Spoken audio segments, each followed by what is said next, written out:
под самим собой, даже когда нет сил, все равно стоит бороться до конца. И это и есть залог успеху, победы.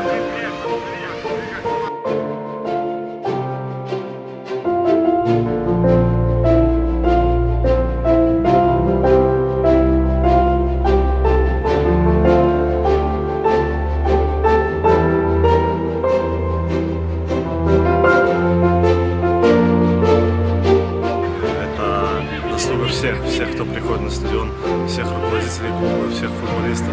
То есть, одним словом сказать, большое торпедо, которое основывается не только на футбольном поле, но и за его пределами. Все, кто верит, верил и будет верить в торпедо, это и есть победа в каждом матче.